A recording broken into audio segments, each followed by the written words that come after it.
Good morning, everyone, and welcome to Cup Chat with Birding with Texas A&M AgriLife Extension Service. Good morning, Liz. Good morning. Long time no see. It's just like It's been a whole 12 hours since we saw each other last. that's true. And you're going to get to see me in 2.5 hours when I come to you. And Liz and I are going to be in person today. So you're going to get bonus time, Liz. I know. We never get to see each other except Wednesdays when we have Cup Chat. That is very true. And it's just ECs. I've started to put on our posts like e-meet or e-connect because, we get to connect with everybody, but I feel like it's not really connect. You have to have the E, and I hope everyone understands my post lately. But without further ado, after over a year of talking about having Hannah and Erik on Cup Chat, we are excited to have Hannah and Erik on Cup Chat. So we met Hannah and Erik last year at Rio Grande Birding Festival, which y'all just got back from. What was maybe best bird that y'all saw? I think the best bird was the mottled owl that's being seen at Santa Margarita Ranch. That was ABA lifer for us. So very exciting. Super exciting. Glad you had a good trip. Sorry we couldn't make it to RGV this year to have cocktails and fun again. But Liz decided to have a baby and it did kind of changed our fall plans. Ruined it all. So we're going to congratulations. under the bus. Thank you. But you could have brought a baby to the Rio Grande Valley. It's fine. They have tacos. They have everything you need down there. Y'all may have been okay with it. Emily, on the other hand, she loves babies, but that probably would have been a little much for her. She likes kids, for a little bit, little doses of kids. Yeah, in Rio Grande Valley is 4 days. I would have really felt like this second sense of motherhood, and that's just too much for me. So too much. But we're excited. So Hannah and Erik, kind of share a little bit about your background and share what y'all do in your daily lives, and also maybe a little bit about your birding journey. Okay, so we are a married couple, and right after we got married, we live in Oregon right now, and that's where we're originally from, is from the Portland, Oregon area. And after we got married, I was like, I want to move someplace warm. So I applied to jobs throughout the South, and the first job that got back to me was at Benson Rio Grande Valley State Park as a interpretive naturalist. And, we'd never really been to Texas or anywhere in the South. And so we decided to just wing it. And so we moved to the Rio Grande Valley for a couple of years. The hottest part of the state. You went from cool weather to the hottest. It was a huge learning experience. It was exciting. Yeah, we moved down, and it was really, we decided during the interview trip, you know what, we're gonna move here. We'll figure it out. Yeah. That's so awesome. We did that, and we moved to Houston from there. I got a promotion, and then we were like, hey, let's move to Florida. So I got a job in Florida, and Erik followed me as he had been doing, and we lived in Tallahassee for a little while. And while we were living in Tallahassee, we would bird all over the state. And while birding all over the state, we'd, listen to podcasts on the drive to these different places. And while listening to podcasts, we kind of got the feeling that nobody was really talking about the places to go birding or the adventure of birding. Because when I worked at Benson, I was so lucky to have all of these big birders come through, and they would tell me about Zaxon Bog and Bosque del Apache and all of these incredible places that they were going.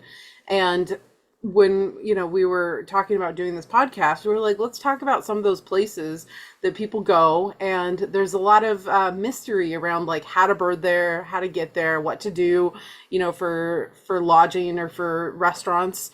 And so we decided to start our own podcast talking about some of that stuff and demystifying some of the mystery around birding places. So that's when we created Hannah and Erik Go Birding. And then while we were there, my family has a hotel here on the Oregon coast, and it was my turn to run the hotel. So we moved back to the Oregon coast in Cannon Beach, Oregon, which is famous for haystack rock and the tufted puffin colony here. And we've been here for about 6 years. Oh, that's exciting. So you have two of maybe my favorite kind of ideas ever in the whole wide world. Getting up and moving and just going. That sounds awesome. I'm so jealous of that. But the second thing that I think is so cool is like running a hotel. And I know you're like, why is that what Emily picks up on? You kind of surprised me on that one. I didn't realize that was kind of like something you think would be like. Oh, I think that'd be so cool. And I've always dreamed of like, if I had a hotel, I know everybody's like, really, why are we having to go this way? But if I had a hotel, and I'm going to hope that Hannah has done this, that each room would have a different like decor or theme. Yeah. Actually, yes. So, yes. So we have it's a 12-room hotel, and currently 8 of the 12 have distinct different themes. Hannah's slowly working on it. I'm the implementer. Hannah's the planner. She says, "Hey, I want this to happen," and I'm like, "Okay, well, I can figure out how to make that happen." But we've got one that's historic Cannon Beach. We have one that's haystack rock from every angle, and that's haystack rock in different mediums of art. So there's paintings, there's sculptures, there's different things around the room. A quilting. There's a quilt there. So each of the rooms has something that are generally Cannon Beach related, but are different themes of Cannon Beach. So there's something there's a reason to stay in, to come back and stay in every room. It's a long winter here. You got to have something to do. Yeah.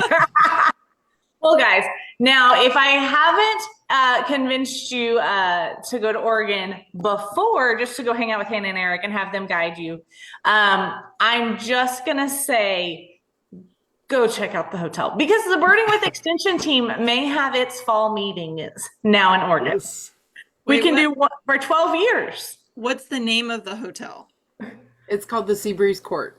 Seabreeze Court. So y'all, everybody, we can go check it out. We can have a big old Birding with Extension party.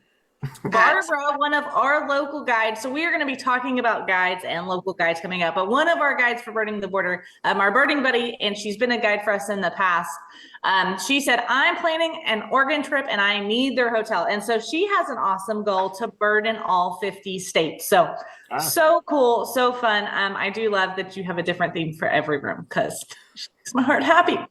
So, talking about guides, I know y'all guide a lot. You guide locally there in Oregon. You come down here and guide at the Rio Grande. So we're not going to call y'all Texans. I apologize. We have strict rules around here. But you lived in Texas, so we count you then as a local Texas guide, kind of at RGV. So as people look at planning birding trips, whether they're going to a place they're familiar with, but necessarily maybe don't know the best birding spots, like if I went to Austin, I drive through Austin all the time, but actually stopping and birding Austin, looking for someone who maybe knew a little bit more about where to go in Austin besides like Highway 290 that runs through it, because I don't stop. What are y'all's thoughts about, as people are thinking about guides, what should they be thinking? What makes a good guide? Go ahead. So when we look for a local guide when we're going somewhere, we scour the internet. We look at Facebook to see who other people have hired in those locations, and we really want to target hiring local guides because they know the areas, they know the birds. Oftentimes they're in the top 100, birding account on eBird for that county. But it also helps keep that money local that you're contributing to that person. And that person is usually involved and engaged in their local community. And, it helps to build goodwill in the community for birds and birding and birders.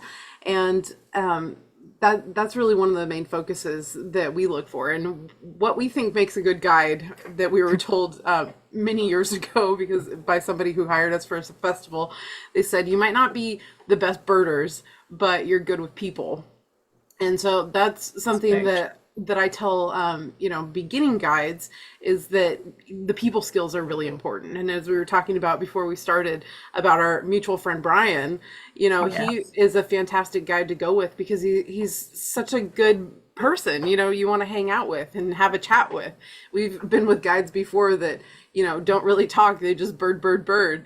And they might know all the birds, but you're not going to have a good time if you're hanging out with somebody that is just like not personable. You probably and won't hanging friend out. them later on Facebook. Well, exactly, and that's I feel like that's the importance of doing essentially your own background check on somebody. Like, check them out on Facebook, check them out on social media. See what reviews they've had somewhere. Like if people are like if nobody makes comments about how nice or how fun it was to be out with them, then maybe it wasn't a lot of fun.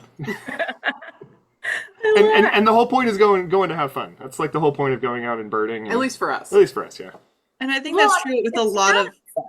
Oh, go ahead. Nope. I've got all that. I was gonna say, I feel like it's definitely a very, very good point about making sure that they're a people person, because yes, you can see all the birds if they're really good, but there is that aspect of you just want to have a good time. Like it's just a bonus that if they're super, super nice and you have a really, really good time, like Brian, like y'all, it makes the experience a lot more pleasant. You look forward to going out because you get to see the birds and get to have a good time with the person you're going out with. Well, I and think also- that's. Go ahead. Oh, I was gonna say, and also, that they're approachable, because we've had guides that we've gone with in the past that I've, had to go to the bathroom, or, we're hungry on the trail and we're like, the mosquitoes are overwhelming and we want to leave. And we've had guides before that I don't feel like I could be like, hey, I've had enough. Let's go. But then we have had other guides that we've told them like the mosquitoes are just too bad. Like this isn't fun anymore. So I think, yeah, that you can talk to that person. That's something that's really important. Well, and I love that you mentioned that, because I always feel very picky when we're choosing guides for Birding the Border, guys, because our guides have to be recommended by one of our other guides. I don't just pluck them out of thin air. And I don't always just take somebody's guide recommendation. And so like, I don't always feel comfortable, because I think it's important that Birding the Border is a family. Because I was in that experience where you just don't feel, you feel like it's like it's not fun because you're not being engaged. Like kind of Erik said, it's all about the birds, no care about me. And so like, that was an interesting, so I really talk about Birding the Border not being a festival and being more of a family, because that's how we want you to feel when you leave. And so all of our guides are done on referrals and invited based upon that, because we don't do, because we want to make sure we have that people who have that rapport with people and are that friendly. So really, I think when you come to Birding the Border, I mean, it's just so fun. But Hannah and Erik, we're gonna have to get y'all back to Texas for Birding the Border one spring. That would be fun. Yeah, definitely. I'm sorry it didn't work out last year. Yes, no. Maybe we should go ahead and get that on your calendar for this, like 2026. We'll go ahead and get that taken care of after Cup Chat. But so hiring, and you talked a lot about local guides and the economy. And so I think one thing that we always talk about, and we do an economic impact survey to the Del Rio area at Birding the Border, and how much of an economic benefit birders bring across the state and nation. All those dollars we spend traveling, stopping at gas stations. One thing that people don't understand is, so like, we ask how much money you spent traveling. So not just your hotels where you get there. So the benefit, and I should have pulled up the numbers, but the economic benefit to the state of Texas for a very small Birding the Border is like over $10,000 or something in jobs, blah, blah, blah, which is, it's more than that, but it's a sizable number where you're like, did they really stop at that many gas stations, guys? Like, how many Cokes did you really buy? But I think, y'all have an interesting perspective, being local bird guides, being local business owners. Talk about a little bit about that economy. You brought it up briefly, but talk a little bit about the economy portion of birding that maybe we don't always think of. Well, and what you mentioned, that's what makes birding so hard to really calculate, because with hunters, for example, so that's another huge portion of the wildlife economy. It's easy to tabulate hunters because they have to buy tags, they have to buy certain equipment, and so it's easy to keep all that money together and say this is the economic impact that hunters have had. Birders are not so much on that same scale because, like you said, we use money at hotels, we spend money at gas stations and in restaurants and all that stuff, and so it's more complex, and I was just reading a report yesterday about the Rio Grande Valley during COVID, when the festival had to shut down, and they had said that in 2017 the Rio Grande Valley Birding Festival was a driver of $300,000 into the community for that 5 days of birding throughout the whole community. So that's just a huge amount of money. And of course, the Rio Grande Valley is a large place with a lot of different economy. But if you scale that down into local areas, it can have a huge impact. So there's different areas around the country right now that are trying to boost up their birding offerings because it is such an economic driver. Like McGee Marsh in Ohio, we haven't been there to see the biggest week in American birding, but as I've been told, there's not a whole lot going on in that area. But when that festival comes in, it supports just dozens of jobs. And there's a couple restaurants that started and hotels started specifically because of that festival. So it can make a huge impact. It's a lot more diffuse and spread out than it might be. And it's also a huge driver for different areas throughout the whole entire world. We were just in Brazil. Mm-hmm. And Erik had a guide that he was talking to in Brazil about, like, does this really make an impact?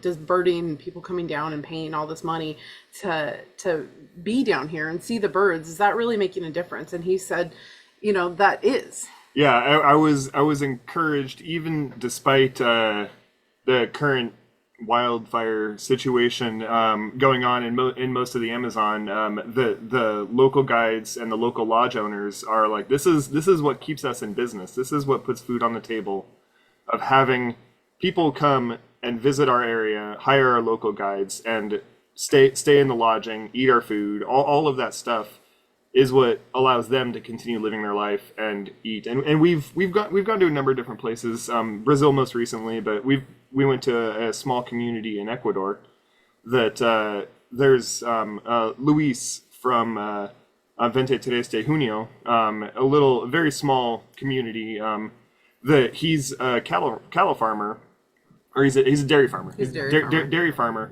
and he is transforming his land specifically to cater to birders. So he has a couple of his fields that he is now planting with fruit trees specifically to bring birders in, so that when he's not able to, years that the price for dairy isn't high enough for him to be able to support himself, he's able to supplement that income with having birders come onto his property and just look at birds on his property. And he's got some really cool stuff up there. So it really does add to conservation too, because the more money that's going into these communities, the more willing they are and interested in conserving it and bringing more birders in. So it's a positive feedback cycle that, we're happy to support whenever we can. And money is the number one thing. Like even if we want to just be, hey, I love nature and nature's amazing, but money is what ends up speaking. And if birders go and visit a small location and pay the entry fee, hire a local guide, that makes a reason for that person to do that. Everyone can say, oh, I'm amazing and I love things, but at the end of the day, you need to be able to feed your family. And if a birder coming in and pays $20 entry fee, whatever the entry fee is to enter a location, and that puts food on the table for somebody, that's going to give them more encouragement to actually do that conservation and to continue guiding people on their property or on nearby properties. So it's something we feel really passionate about, of like, this will make somebody be able to live their life, and not only live their life, but live their life in a way that's economically viable for the entire community and also socially viable for like the environment. Well, and then we all win because birds benefit. Absolutely. Yeah. And I think, and that's something that we here at, Birding with Extension is, it's really like setting up your property for birding in general, it's really not, you don't really have to do that much extra stuff. It's like, okay, if your property is like, in Ecuador where it was mainly for livestock and grazing, it's like, yeah, you plant a couple of trees. Like it's really not that much, I hate to say extra work, but it's really not that hard to set up your property for birding, because if you do good management practices on your property, they're already going to be there naturally, and what benefits the birds benefits your livestock as well. Having good grazing management practices for your livestock makes good habitat for quail, songbirds, what have you. So it's a win-win-win, and you're not doing anything extra, and you get extra income from it. Yeah, and talking about that, and Hannah and Erik, if we're ever fortunate enough to get y'all down for burning the border, I just hope that I get to send you to the Zuberbuehler Ranch, just because, it's the furthest west, the most diverse, kind of different type of birds, but the family is awesome, and so they open their ranch twice during burning the border to beginners, as well as one trip. They feed you lunch in the shearing barn, and they are an actively raised Rambouillet sheep and Angora goats. And so they produce wool and mohair, and of course lamb meat. But the cool thing is they've seen that benefit of managing their property slightly different to encourage birders and enrich that birding habitat so that it's a better experience for birder.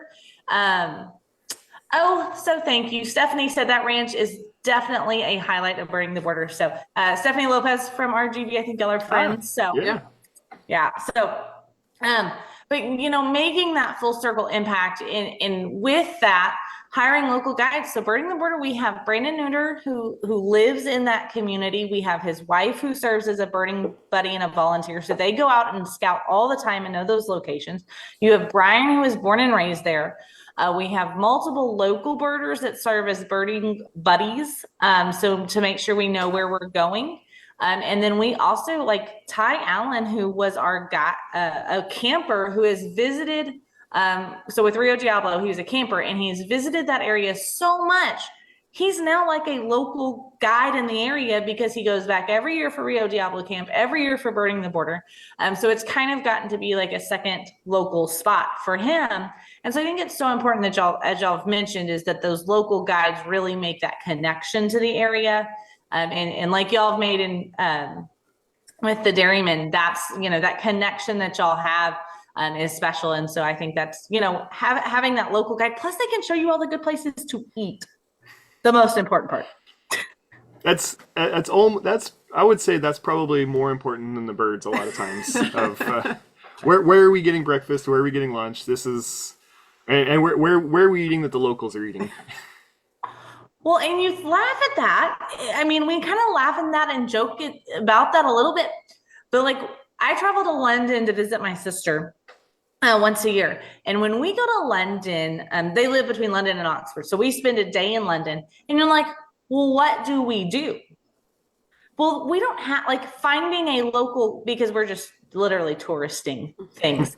But like finding the local spots is so hard without knowing somebody from there. And if you think about how we travel in the birding community, or is how we arrange things usually with birding trips, is we talk to somebody who's been there. Mm-hmm. And we don't have that, I don't have that connection in London. And I think that that's really a testament to birding, is how we kind of make those connections and we have that unique circle.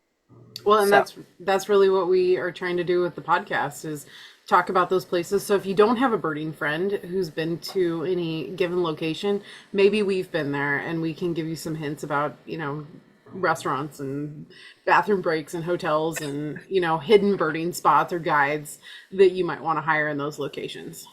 Oh, well, that's awesome. I love that. Okay, so let's go a little bit back to the podcast, because we're getting close to that 8:00 mark. So y'all offer the podcast, but y'all also do some really fun things on y'all's Facebook that I want to share. So Hannah, you host a social hour. You want to talk about a little about that? So, in addition to our Hannah and Erik Go Birding podcasts, I host two other podcasts. One is called Women Birders Happy Hour, in which I interview women about their experiences in birding, and then I make a cocktail based on a bird that they mention, and that's just because I love birds and cocktails. So I was trying to figure out a way to incorporate those together, and then I also just a couple.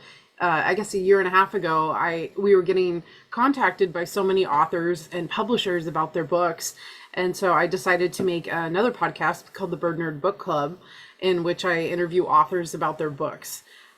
So yeah, we're trying to fill, whatever niche seems to be missing, so we can spread the joy and wealth of birding. Do you read all the books, or you don't always get to all of them? I do, and that's why I only do it once a month. Oh my goodness. Brian is on. He must have just woke up.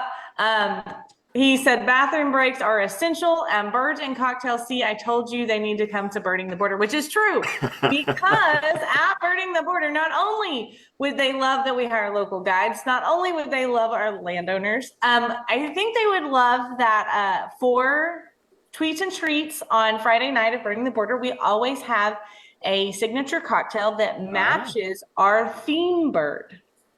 Oh, so very this, cool. I like that. Yeah, so hopefully next week we're going to be announcing what our feature bird is for Birding the Border, and some things like that. So we won't spill the beans, but it's super. I'm okay with it. I have high standards for feature birds. One I think so first off, shout out to Danny, because she's the one that comes up with all of these cocktails. Yes. What was it last year? Is the Black Capped Nightcap? Black Cap, Nightcap. Mm-hmm. Yeah. And they had those really expensive cherries in them. Have you heard of those, Hannah? I'm not sure what they were, but they are delicious. Yeah, I can't think of the name of it, but I think I know what you're talking about. Yeah, they're a fancy cherry, not maraschinos, but fancy cherries, and they're like darker. Oh my gosh. After I ate a few and she told me how expensive the jar was, I quit eating them, but they were delicious. So yes, Stephen, we're talking cocktails before 8. We're not drinking them yet. I have tea in my cup. But yes, anyways, so another really neat thing that I like is y'all do monthly giveaways on your Facebook page. Yeah. So as part of the podcast, we wanted to share,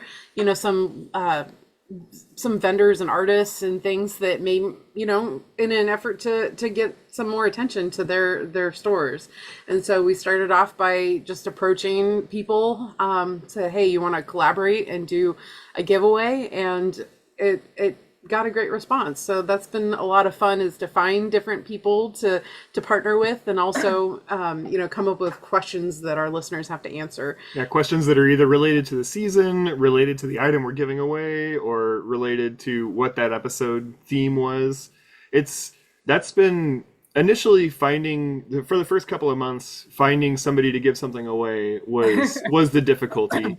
And now trying to find a theme to go with the question, I feel like, has been the more difficult thing. Like, Erik, how do we relate the question to what we're giving away? Like, Erik was very apprehensive when I came up with this idea. I was very apprehensive.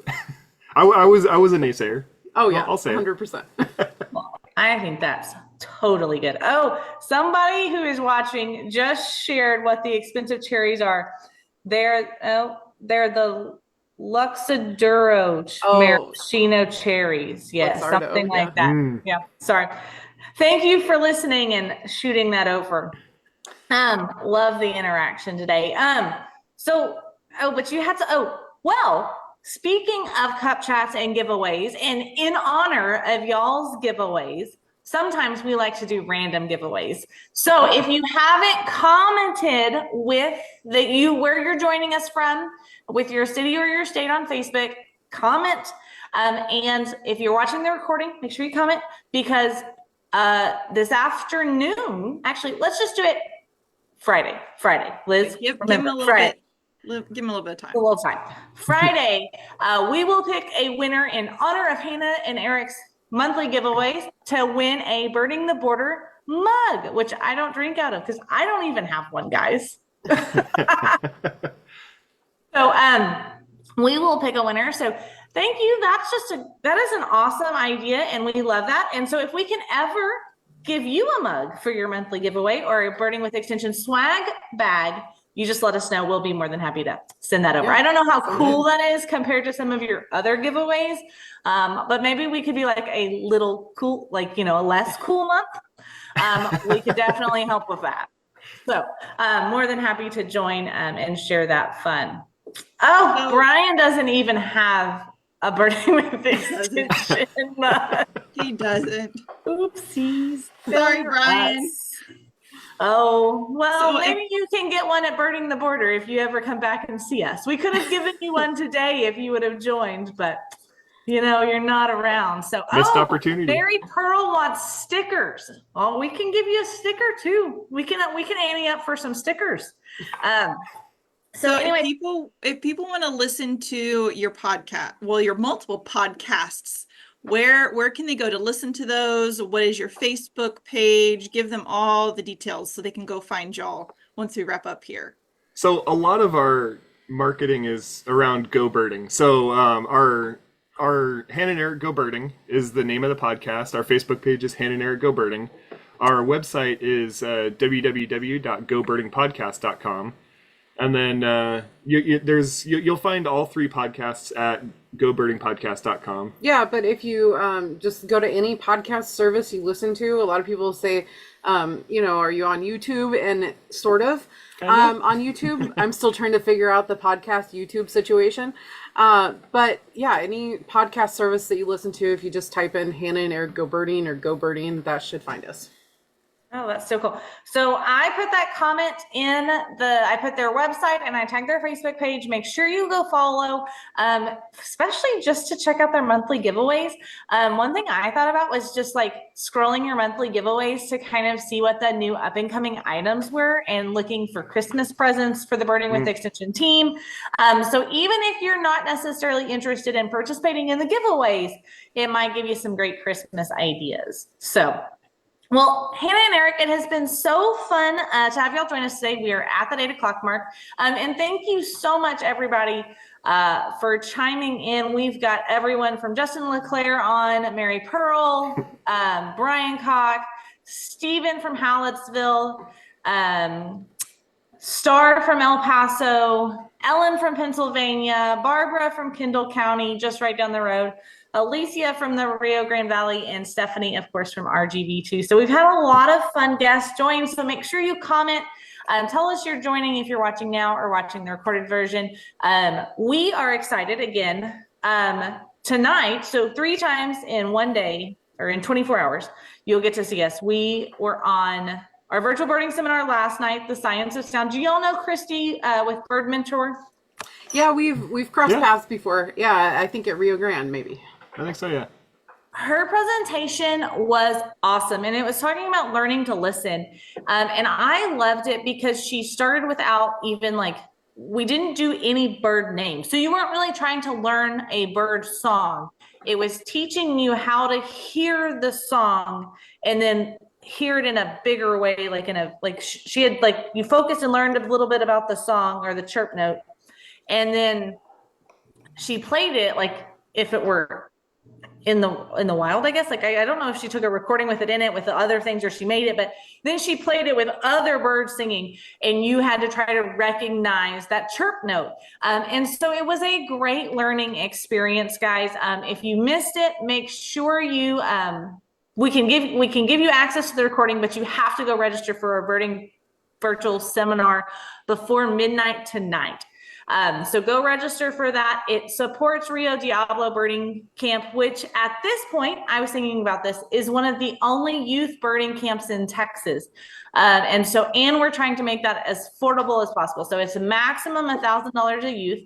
And so when you participate in virtual birding seminars, we provide, y'all fund for your $25. You help fund $500 scholarships. So we reduce that cost even further for those kiddos who are in need to $500. So they get 7 nights, I don't know, it's a long time, a week birding camp for $500. And that's lodging, meals, everything, tax, title, license, guided by Brian and past campers, everything. And so, I mean, that's not expensive if you think about sending your kid to camp for a week. That is comparable to basketball camps that are in the same state. So we're excited to really be able to lower those costs with y'all's support. So we thank y'all so much. But Hannah and Erik, any final thoughts for your first official Cup Chat with Birding with Extension? We had a great time talking about it. Thank you so much for having us. And we just encourage everybody to get out and bird however you can, however you want, backyard and international, whatever. Get out and bird. Absolutely. Well, Liz, I'll see you in a couple hours, and then I will see everyone again, hopefully tonight for our virtual birding seminar. Y'all have a happy Wednesday.